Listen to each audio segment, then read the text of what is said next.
안녕하세요. 오늘은 바하사와 엘라의 통치라는 제목의 본문을 함께 나누도록 하겠습니다. 사람은 다른 사람의 실수와 과오를 지적하면서 자신은 그 실수와 과오를 되풀이하지 않을 것이라고 생각하지요. 그러나 사람은 타인에 대해서는 편협하지만 자신에 대해서는 관대해서 동일한 실수와 과오를 반복합니다. 자신도 똑같이 실수와 과오를 반복하는데도 여전히 다른 사람의 잘못은 크게 보고 자신의 잘못은 작게 보거나 잘 보지 못합니다. 그렇기 때문에 다른 사람의 잘못은 쉽게 비판하고 스스로 하나님의 자리에 서서 상대에게 죄를 묻기도 합니다. 사는 날 동안에 하나님이 고난을 통해서라도 자신을 바로 알게 하시고 잘못을 바로잡아 주시면 감사한 일이지요. 우리 모두가 하나님의 영원한 심판을 받는 인생이 되지 않기를 바랄 뿐입니다. 오늘 묵상을 함께 나눠볼게요. 북이스라엘 여로보암 왕이 하나님 보시기에 악한 죄를 지었는데요. 여로보암의 길은 항상 우상 숭배에 죄악된 길로 대변되지요. 자신만 죄를 지은 것이 아니라 이스라엘까지도 죄를 짓게 해서 이스라엘의 하나님을 진노하시게 했습니다. 뒤를 이어 아들 나답이 왕이 되었지만 나답도 여로보암과 똑같은 길을 걸었지요. 이스라엘이 죄를 짓게 하는 그 잘못을 그대로 따랐다고 기록되어 있습니다. 결국 하나님께서 선지자 아히야를 통해 여로보암의 집을 끊어버리리라 하신 말씀이 그대로 이루어집니다. 나답이 이스라엘의 왕이 되어 다스린 지 2년 만에 바하사가 나답을 죽이고 대신하여 왕이 되었고 여로보암의 온 집을 쳐서 생명 있는 자를 한 사람도 남기지 않고 전멸시켰습니다. 여러분, 우리는 우리의 영향력과 그에 따른 책임을 기억하기를 원합니다. 여로보암 왕과 아들 나답 왕은 이스라엘의 왕으로서 자신만 죄를 지은 것이 아니라 이스라엘까지도 죄를 짓게 했습니다.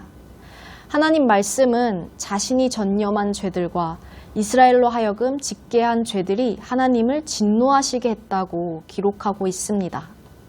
물론 지도자에게 더 큰 영향력과 그에 따른 책임이 주어집니다.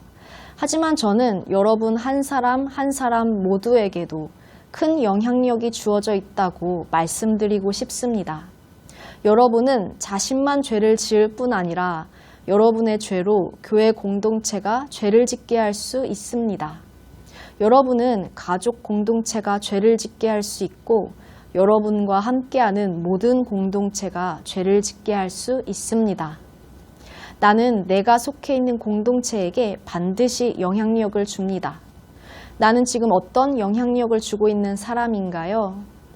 하나님의 선하신 성품을 닮은 영향력을 주고 계십니까? 우리가 먼저 죄에서 떠나기를 원합니다.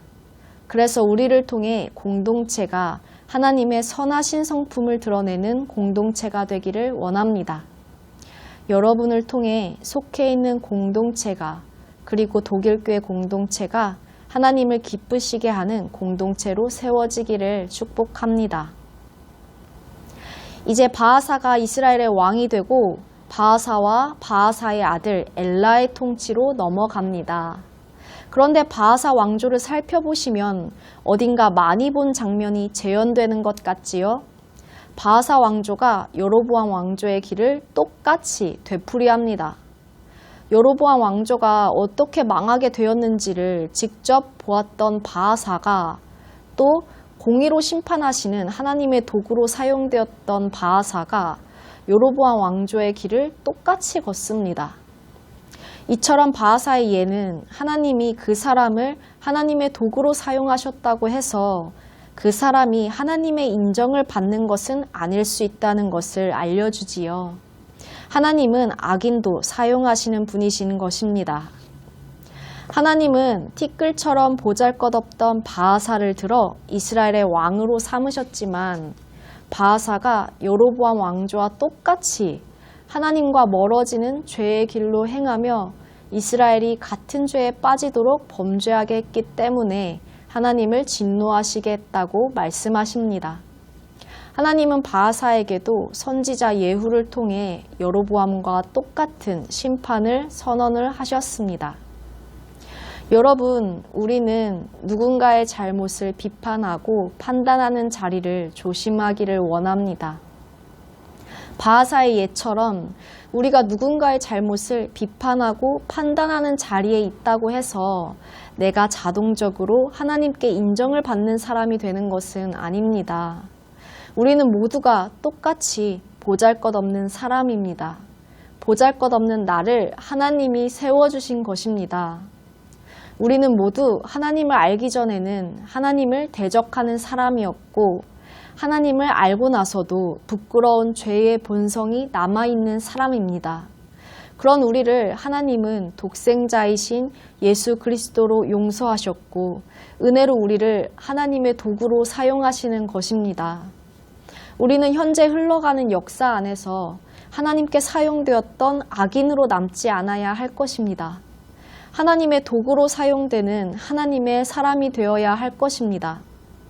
우리는 누군가의 잘못을 비판하고 판단하는 자리를 조심하기를 원합니다. 나 또한 똑같이 넘어질 수 있습니다. 나는 보잘것없는 사람임에도 하나님이 은혜로 살펴주신 것을 기억합시다. 비판하고 판단하는 자리에 서지 말고 나 또한 넘어지지 않도록 조심하고 겸손한 마음으로 안으며 일으키며 세워줄 수 있는 우리가 되기를 원합니다. 여러분을 통해 속해 있는 공동체가 그리고 독일교회 공동체가 우리를 사용하시는 하나님만 높이는 공동체가 되기를 축복합니다. 여러분이 하나님의 도구로 사용되실 때 하나님의 사람으로 귀하게 사용되시기를 기도합니다. 하나님이 바하사와 그의 집에 심판의 선언을 하신 이유는 바하사가 여로보암을 본받아 하나님 보시기에 악을 행하였고 또 바하사가 하나님의 심판을 이루는 도구로 사용되기는 했지만 하나님의 뜻을 이루기 위한 거룩한 의도로 그런 일을 한 것이 아니라 왕이 되려는 욕심으로 나답과 그의 집을 쳤기 때문입니다. 이후 바하사의 아들 엘라가 왕이 되어 2년 동안 다스렸지만 엘라도 아버지의 길을 그대로 따릅니다. 엘라가 죽을 때 엘라는 왕궁 맡은 자, 국내 대신의 집에서 술에 취해 있을 만큼 방탕한 생활을 하고 있었습니다. 결국 하나님이 예후를 통해 바하사 가문에 하셨던 심판의 경고처럼 병거 절반을 통솔하고 있던 지휘관 시므리가 엘라를 죽이고 바하사 가문의 사람들을 모두 죽이면서 여로보암 집에 내린 심판을 집행했던 바하사 가문이 여로보암 가문과 똑같은 심판을 받아 전멸되고 말았습니다. 여러분, 우리는 하나님의 말씀을 순종하는 삶을 살기를 원합니다. 여로보암 왕가에 대한 심판 예언은 바하사를 통해 성취되었었고 따라서 바하사와 엘라는 자신의 왕가에 대한 심판 예언도 성취될 것이란 사실을 알고 자신의 죄를 철저하게 뉘우치고 하나님의 말씀에 순종하는 삶을 살아야 했습니다. 하지만 바하사와 엘라는 자신의 뜻에 따라 여로보암의 집을 본받았고 자의적으로 모든 악을 행하며 하나님의 진노를 불러일으켰습니다. 바하사 왕가는 여로보암 왕가를 심판하는 하나님의 도구로 사용되었음에도 불구하고 자신의 가문에 임할 하나님의 심판을 면하지 못했습니다. 우리도 바하사와 엘라가 왕의 자리에 앉는 것만 생각하며 순종의 삶을 살지 못했던 것처럼 보여지고 인정받는 자리만 생각하며 지금 순종의 삶을 살지 못하지 않는지 순종의 삶을 살지 못하지 않기를 원합니다. 여러분이 하나님의 백성으로서 어떤 성품으로 성숙해야 하는지 어떤 삶을 살아가야 하는지 지식으로 아시는 것처럼 온 생각과 감정과 의지를 다해 하나님께 순종하는 삶을 사시기를 바랍니다. 누구든지 하나님의 말씀에 순종하고 하나님 앞에 합당한 자로 자신을 준비해 간다면 자리의 낮고 높음도 하나님께서 책임져 주실 것이고 삶의 방향도 하나님께서 인도해 주실 것이며 이 땅에서 천국의 복을 경험하고 살아갈 뿐 아니라 하나님 나라의 영원한 축복의 약속이 우리를 떠나지 않으실 것입니다. 묵상을 마무리하려고 합니다. 여러분, 우리는 성령으로 거듭난 하나님의 사람들입니다. 우리에게는 주변과 세상을 변화시킬 영향력이 있습니다. 우리를 통해 공동체가 하나님의 선하신 성품을 드러내는 공동체가 되도록 합시다. 누군가를 비판하고 판단하는 자리를 조심합시다. 나 또한 똑같은 상황과 어려움을 겪을 수 있습니다. 오직 하나님 앞에서 겸손합시다.